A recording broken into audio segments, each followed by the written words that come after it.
Hello and welcome to this interview with the UK Foreign Minister, Yvette Cooper. Thank you for this chance and welcome to Riyadh. It's lovely to be here. So, since we are in Saudi Arabia, tell us more about the UK-Saudi relationship, especially when it comes to trade. Well, this is a hugely important relationship for us. It's a hugely important friendship, a long historic friendship. We already have very strong trading links on issues ranging from energy, security, a whole range of different areas. But we want to strengthen and broaden those trading links. And I've been today in the Riyadh Stock Exchange talking about financial services cooperation, the many different areas that we can strengthen that relationship. Because I know I've known for many years about the work being done here around Vision 2030, and that's why I was keen to see all of the work that's been done and how we can strengthen that trading relationship, that economic relationship, but also that political and diplomatic partnership as well. And what does the UK specifically want from Saudi Arabia when it comes to trade? Well, we want to strengthen our trading links. It could be a whole series of areas where we think around life sciences, around technology, around different investment opportunities in both of our countries. We already have 1,900 British companies operating here in Saudi Arabia, and we want to strengthen those links because we think that is good for growth in the UK. It's also good for growth here in the Kingdom of Saudi Arabia, but it's good for that trading partnership that we build those links that are so important already. Let's talk about politics, because also this is one of the very important topic for our viewers and for Saudi Arabia. Sir Keir Starmer said that the UK can use its experience with the Northern Ireland solution and expertise and help in disarming Hamas. What did the US or the Israelis or the Palestinians say regarding this? Well, as we know, I think we're all of us hugely relieved that the ceasefire is in place. It's fragile, but it is in place as a result of the US-led peace initiative. But there's been a huge amount of work to get to this point, and we know there's a huge amount of work still that needs to be done in order to deliver a just and lasting peace. And that means, for us, that means we have recognised the state of Palestine because we believe that we need to ultimately have a two-state solution with Israel and Palestine living alongside each other. That's the only way that we will get that peace and security for everyone. But of course, there's crucial issues that need to be dealt with along the way. Part of President Trump's 20-point plan is around the decommissioning of weapons of Hamas as part of that peace process. The UK does have experience of the decommissioning process around Northern Ireland, and that's why we have put forward proposals as part of those negotiations and as part of that peace process. What we've also offered to do is to support things like demining, because we know that there are unexploded ordnances across Gaza. We need to be able to deal with those in order to make it safe to get the humanitarian aid in that is desperately, desperately needed. If we talk about the Northern Ireland model, which has been discussed all over, right? The model also dictates that Hamas will have a role in Gaza. Is this something that the UK will accept, at least political role? Well, we've been clear, and it's part of the 20-point plan, but we also made it very clear in all of the statements that we've made that Hamas can have no role in the governance of Gaza or the governance of Palestine. We have always made that extremely clear as part of our support for this peace process, and we believe that is essential to making sure that we can get the just and lasting peace. But we've set out different proposals about how we get that decommissioning, because Hamas has agreed, as part of them signing up to this ceasefire and to President Trump's 20-point plan, that they will demilitarise, but now we need to make sure that there is an effective process to do that. So the UK and the West is okay with a Hamas, a political Hamas? No, well, they need political party. Well, no, we've been clear that they cannot be part of the governance of Gaza or the governance of Palestine. There are many plans, the Trump plan, the Tony Blair plan, and many initiatives, the Saudi French plan. Which is the UK's preference, and Is the Tony Blair part of the UK government approach also? Well, a lot of people put forward proposals during the summer of different ways. We put forward proposals as how we have a framework for peace, because all of us know that the ceasefire is only the first step. There are so many further things that need to happen in order for it to be a just and lasting peace.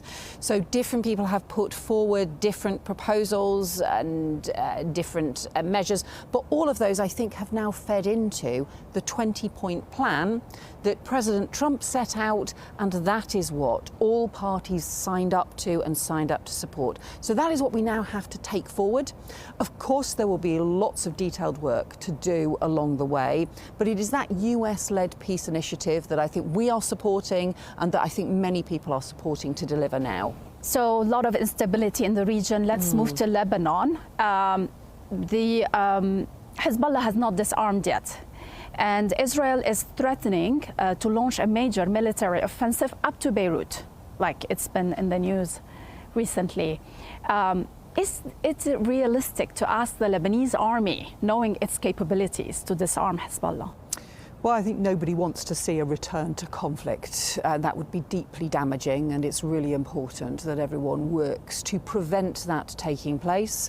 It's also important, of course, we want to see the disarmament of Hezbollah as been a deeply destructive force in the region, but is why we support the continual work to have not just the work that the UN has led in the area, but also the work for the Lebanese government and the Lebanese army as the recognised forces to be able to continue to work to ensure that we get that peace, that stability, and of course we do need to see the disarmament of Hezbollah.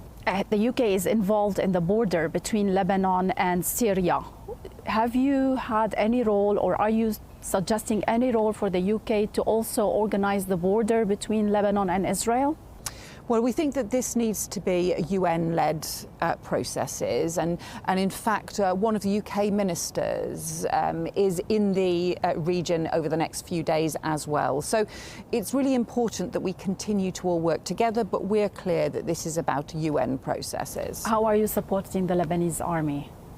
So we support the UN-led work in order to be able to ensure that everything possible can be done to stabilise, to have greater stability and security for Lebanon, but also for the region more widely. Let's talk about Iran. Does the UK still think that Iranian regime and the Revolutionary Guard still pose a threat on individuals inside the UK? Well, I'm afraid we have seen direct threats, Iran-backed threats on UK soil, and that is a deep concern to us and for our national security, and that is why we will always stand firm on national security issues and against any kind of threat from the Iranian regime. As you'll know, we've also been very clear and firm around our concerns around the nuclear programme, the Iranian nuclear programme, and that's why we have also restored and strengthened the sanctions around the nuclear programme as well. President Trump said 2 weeks ago that the US is ready for a deal as soon as Tehran is. So is a deal with the West imminent? Well, I think this was on the issue around the nuclear programme. We had hoped, we had continually urged Iran to comply with the nuclear non-proliferation treaty requirements to ensure that they were taking seriously their responsibilities to ensure that they could comply with the inspections, the nuclear programme inspectors, and to be able to do so. And we had called on them many times to do so. In the event, they simply did not respond, but we continue to say we want to see a diplomatic process to restore confidence and cooperation around that nuclear programme and preventing the nuclear programme. So we continue to want that diplomatic process, but because we just did not see that progress taking place, we did not see that compliance, that is why we ended up triggering what they call the snapback process and ensuring that sanctions could be strengthened, could be restored in order to maintain the pressure to comply with the requirements. But the Iranian regime is, if anything, known about it, that it's patient. Is there a deadline for this? Well, we will continue to put pressure on, and we'll continue to urge And what are the Iran options to on the comply. table? Another military strike? No, we don't want to see conflict. We don't want to see the conflict return or escalate in any way. What we do, however, want to continue with is a diplomatic pressure on Iran to comply with their basic requirements on nuclear non-proliferation. Mm-hmm. We see the UK more involved, especially under this government in the Middle East. You're back on the global scene, especially in the Middle East. What has changed, and where are the areas of interest for the UK? So we do very much feel that for us in the UK, the partnerships we build across the world, across different regions, are what make us stronger back at home.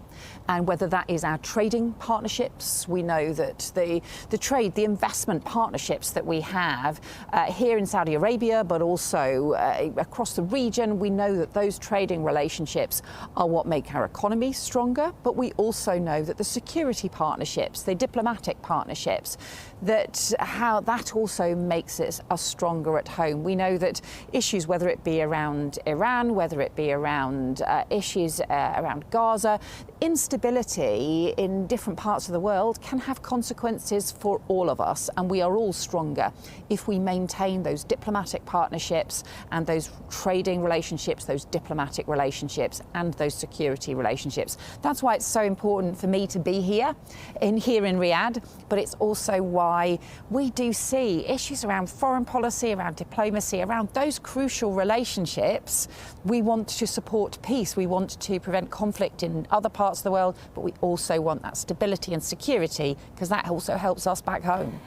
Last question before we wrap. It's headlines, and I cannot avoid this question. Sudan, specifically Al-Fashir. What's the UK stand on this?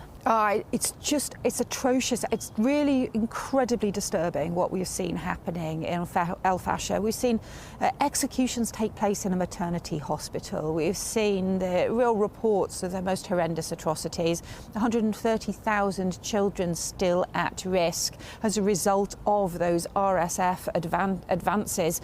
We are calling for an urgent ceasefire. We are calling for an immediate humanitarian truce so we can support people.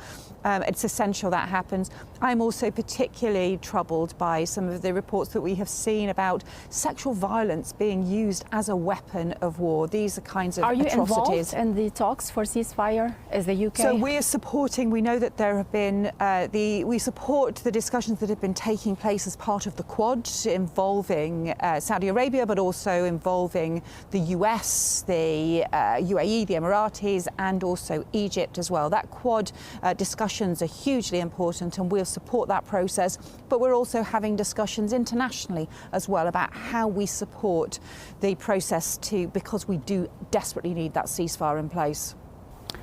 I have so many questions about the Middle East, but I know your time is limited. Thank you so much for finding the time for this talk, and good luck. Lovely to talk to you. Thank you. Thank you.